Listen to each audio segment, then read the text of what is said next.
தந்தை மகன் தூயாவியின் பெயராலே ஆமே. மூவொரு கடவுளுடைய அருளும் ஆசீரும் பாதுகாப்பும் வழி நடத்துதலும் உங்களோடு இருப்பதாக.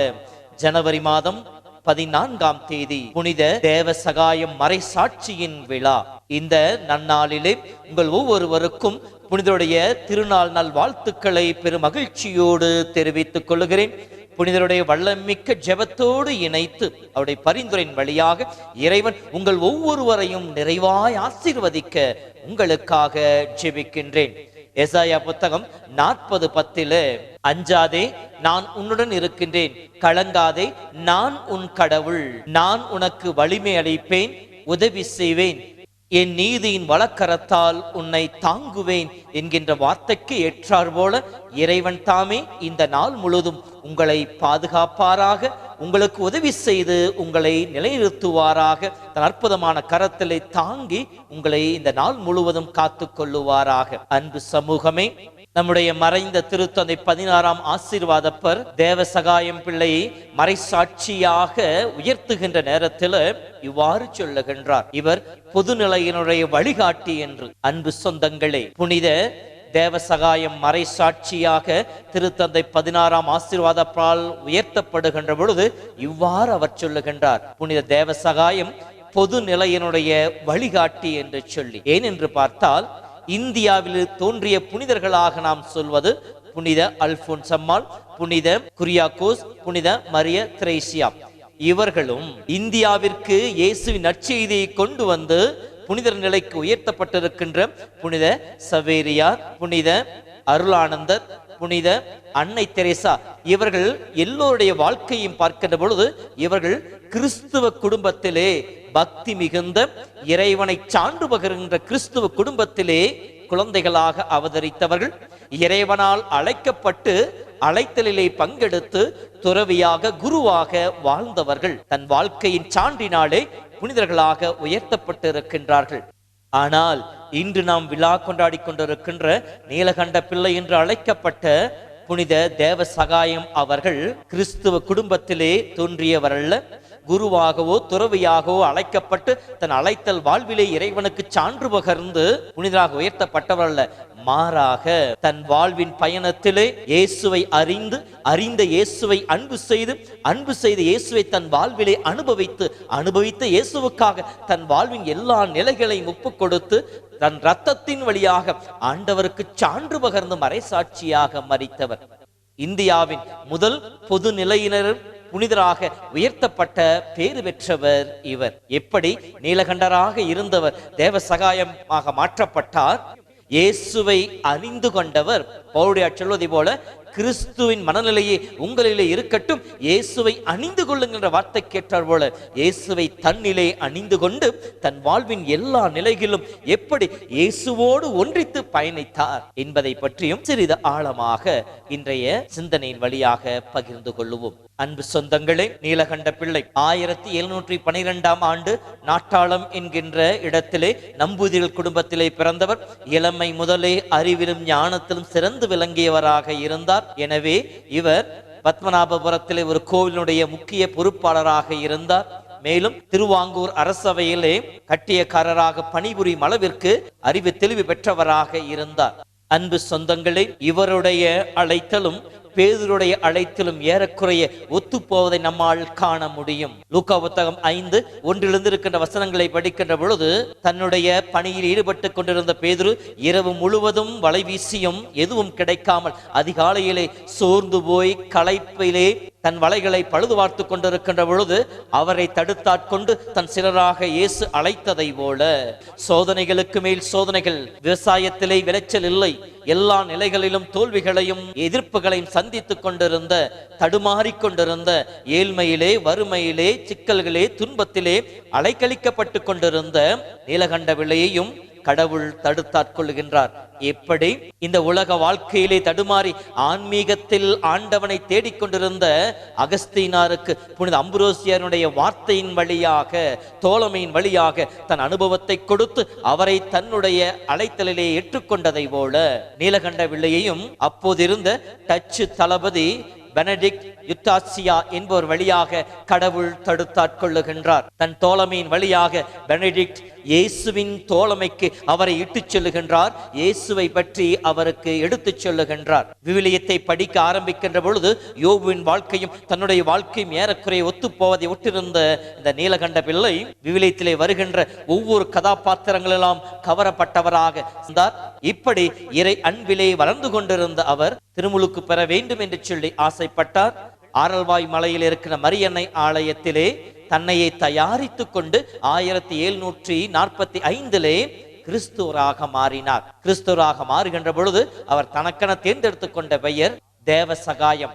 இதற்கு அர்த்தம் விவிலியத்தில் வருகின்ற லாசர் என்பது பொருள். லாசர் என்றால் ஆண்டவரே எனக்கு துணை என்கின்ற பொருள்படும். எபேசியர் 1:4 படிப்பதை போல நாம் தூயராக மாசற்றோராக வாழ்வதற்கு உலகம் தோன்றுவதற்கு முன்னாடி கடவுள் நம்மை முன்குறித்து வைத்தார் என்ற வார்த்தையை தன் முன் கொண்டு, காலங்களுக்கு முன்னே கடவுள் என்னை முன்குறித்து வைத்தவர் இதோ இன்று தேர்ந்தெடுத்திருக்கின்றார். அப்படி தேர்ந்தெடுத்த இறைவனுக்கு என்னை முழுவதுமாக ஒப்புக் கொடுக்கிறேன். கட்டாயத்தின் பேரில் அல்ல, முழு மனதோடு என்னை அர்ப்பணிக்கிறேன். ஆகவே எந்த சூழ்நிலையிலும் நான் பின்வாங்க மாட்டேன் என்கின்ற உறுதியோடு இயேசுவை பற்றி கொண்டார். இப்படி இயேசுவை பற்றி கொண்டவர் 4 ஆண்டுகள் இயேசுவை பற்றி பறைசாற்ற ஆரம்பிக்கின்றார், போதிக்க ஆரம்பிக்கிறார். இவருடைய வாழ்க்கை, இவருடைய பேச்சு, இதனால் வியந்து போனவர்கள் மக்கள் பலர் இயேசுவை ஏற்றுக்கொள்ள ஆரம்பித்தார்கள். இதை கண்டு கிறிஸ்துவை ஏற்றுக்கொண்ட மக்களை பார்த்து பயந்து போன மற்றவர்கள் அரசிடம் புகார் செய்கின்றார்கள். அரசனம் தடுத்து பார்க்கின்றான், அச்சுறுத்தி பார்க்கின்றான். ஆனால் எந்த பலனும் இல்லை. நான் தேர்ந்தெடுத்திருக்கின்ற வழி உண்மையானது, நேரியது என்பதில் உறுதியாக இருந்தார். அதில் தொடர்ந்து பயணித்துக் கொண்டிருந்தார். எனவே இவர் கைது செய்யப்பட்டார். ஆரல்வாய் மலை என்கிற இடத்திற்கு இவர் தனிமையிலே, காடுகளிலே இவர் சிறைபிடிக்கப்பட்டார். பல துன்பங்களை அனுபவித்தார்.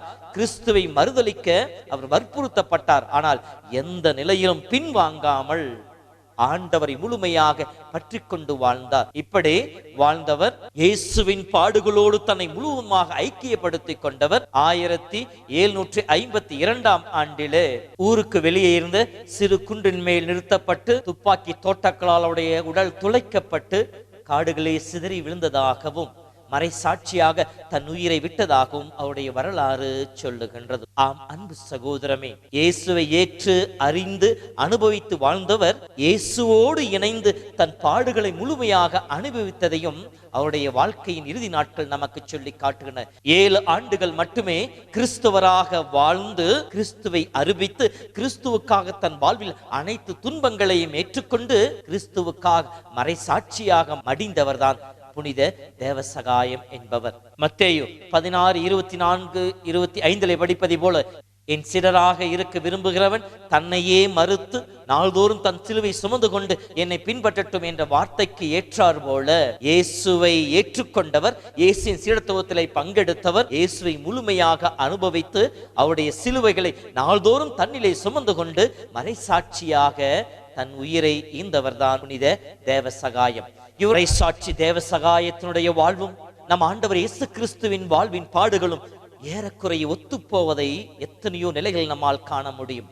ஒரு சிலவற்றை உங்களோடு பகிர்ந்து கொள்கின்றேன். யோவான் புத்தகம் 1:12 வருகின்ற பொழுது, தமக்குரியவரிடம் வந்தார், தமக்குரியவர்களோ அவரை ஏற்றுக்கொள்ளவில்லை என்று சொல்லுகின்றது. இயேசுவை சிலுவையில் அறைவதற்கு காரணமாக இருந்தவர்கள் யூத மதத்தை முழுமையாக தழுவிக் கொண்டிருந்தவர்கள். தன் சொந்த மக்களால் இயேசு புறக்கணிக்கப்பட்டார். அதை போலவே புனித தேவசகாயம் பிள்ளையும் இவர் கிறிஸ்தவராக மாறி இயேசுவை அறிவித்ததை ஏற்றுக்கொள்ள முடியாமல் அவருடைய உறவினர்கள் இவருக்கு எதிராக பல துன்பங்களை கொடுத்தார்கள். அரசரிடம் கொண்டு போய் இவர் சாவுக்கு காரணமாக அமைந்தார்கள். இரண்டாவதாக இயேசுவின் மீது பொய் குற்றம் சுமத்தப்பட்டது. மத்தேயு நற்செய்தி 26:39 படிக்கின்ற பொழுது இயேசுவின் மீது குற்றம் சொல்வதற்காக பொய் சாட்சிகளை தயார் செய்தார்கள். தொடர்ந்து வருகின்ற வசனங்களிலே இவர் ஆலயத்திற்கு எதிராக பேசினார், கடவுளை பழித்துரைத்தார் என்று சொல்லி பொய் குற்றத்தை சுமத்தினார்கள். அதை போலவே புனித தேவசகாயத்தின் மீதும் இவர் தேச துரோகி என்கின்ற பொய் குற்றத்தை சுமத்தினார்கள். மூன்றாவதாக இயேசு தன் பாடுகளை சந்திப்பதற்கு முன்னால் லூக்கா புத்தகம் 22:41 கெத்செமனியிலே முழந்தால் படியிட்டு ஜெபித்தார் என்று சொல்லப்படுகின்றது. அதை போலவே புனித தேவசகாயம் பிள்ளை அவர்களும் தான் இறப்பதற்கு முன்னால் 1/4 மணி நேரம் அந்த மலையிலே முழந்தால் படியிட்டு ஆண்டவரை நோக்கி ஜெபித்ததாக சொல்லப்படுகிறது. இறை வல்லமையை பெற்றுக் கொள்வதற்காக, இறை ஆசிரியரிலே தன்னை முழுமையாக ஒப்புக் கொடுப்பதற்காக. அடுத்து யோவான் புத்தகம் 18:8-9 படிக்கின்ற பொழுது, என்னிடம் ஒப்படைத்த ஒருவரையும் நான் அழிவுற விடவில்லை என்ற வார்த்தைக்கு ஏற்றார் போல நான் தான் என்று சொல்லி தன்னை கைது செய்ய வந்த படை வீரர்களிடம் தன்னை ஒப்புக் கொடுத்த இயேசு, இவர்களை போக விடுங்கள் என்று சொல்லி வீரர்களிடம் மன்றாடியதை போல புனித தேவசகாயம் பிள்ளையும், என்னை எவ்வளவு வேணுமானாலும் துன்புறுத்துங்கள், கொடுமைப்படுத்துங்கள், ஆனால் கிறிஸ்துவர்களை ஒன்றும் செய்யாதீர்கள் என்று சொல்லி தன்னை வதைத்த படை வீரர்களிடம் வேண்டியதாக சொல்லப்படுகின்றது. இயேசுவை கொலை செய்ய திட்டமிட்டவர்கள் அவர் தலையிலே முள்முடி சூட்டி அவமானப்படுத்தி அவமான சின்னமாகிய சிலுவையை தோளில் மீது கிடத்தி அவரை கல்வாரி பாதையிலே கல்வாரி மலை வரை இழுத்துச் சென்றார்கள் என்று சொல்லப்படுகின்றோம். அதை போலவே இயேசுவை ஏற்றுக்கொண்டு அவருக்காக வாழ்ந்த புனித தேவசகாயம் பிள்ளை அவர்களும் அவமானப்படுத்தப்பட்டார். கழுதையிலே பின்புறமாக திரும்பி அமர்த்தப்பட்டு மொட்டையடிக்கப்பட்டு கழுத்திலே எருக்க மாலை அணிவிக்கப்பட்டு அரை நிர்வாணமாக அந்த வீதிகளிலே ஏறக்குறைய 8 மைலுக்கு கூட்டிச் செல்லப்பட்டார், அவமானப்படுத்தப்பட்டார். இந்த பாடுகளின் மத்தியிலே யோவான் புத்தகம் 19:28 படிக்கின்ற பொழுது, இயேசு எல்லாம் நிறைவேறிற்று என்பதை உணர்ந்து தாகமாக இருக்கின்றது என்று சொல்லுகின்ற பொழுது, அங்கே ஒரு பாத்திரம் நிறைய புளித்த திராட்சை ரசம் இருந்தது. அதை கடற்பஞ்சில் நினைத்து கொடுத்தான் என்று சொல்லப்படுகிறது. இவரும் தன்னுடைய மறைசாட்சிய அந்த வேதனையின் மத்தியிலே தாகத்தால் தவிக்கின்ற பொழுது அவருக்கு தண்ணீர் கொடுக்கப்படவில்லை, மாறாக சாக்கடை நீர் அவருக்கு கொடுக்கப்பட்டதாக சொல்லப்படுகின்றது. இந்த சூழ்நிலை தான் அவர் தன் முழங்கையை பாறையின் மீது இடிக்க அந்த பாறையிலிருந்து நீரூற்று உருவானது என்று அவருடைய வரலாறு சொல்லுகின்றது. இயேசு சிலுவை அறையப்பட்ட இடம் ஊருக்கு வெளியே இருக்கின்ற கொல்கொத்தா மலை.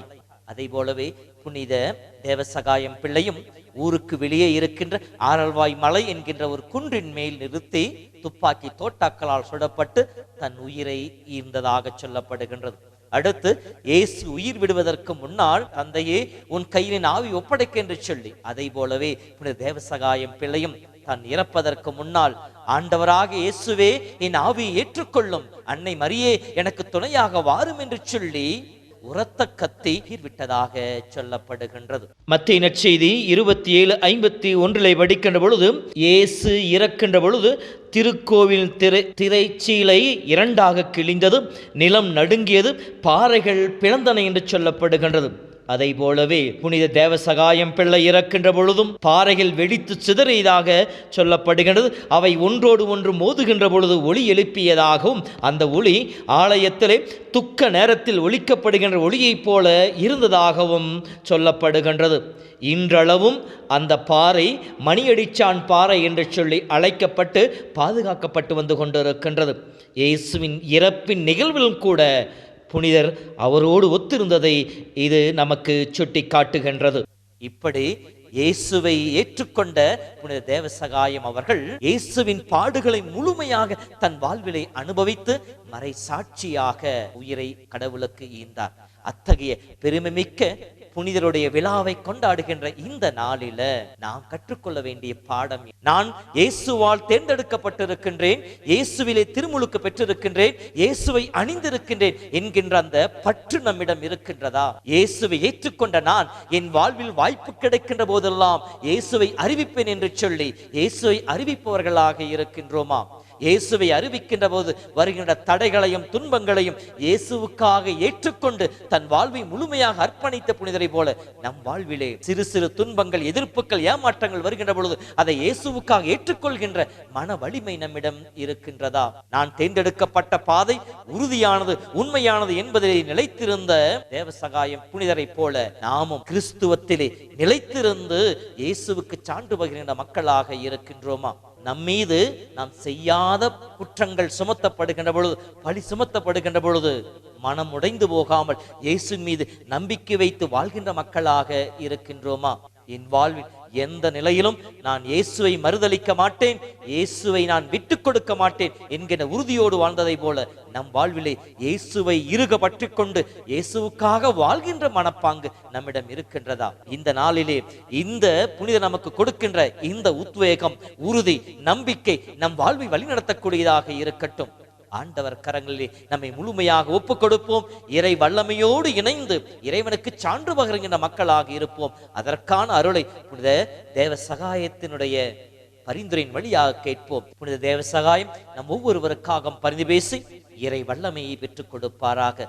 புனித தேவ சகாயமே எங்களுக்காக வேண்டிக் கொள்ளும். ஆண்டவர் உங்களோடு இருப்பாராக.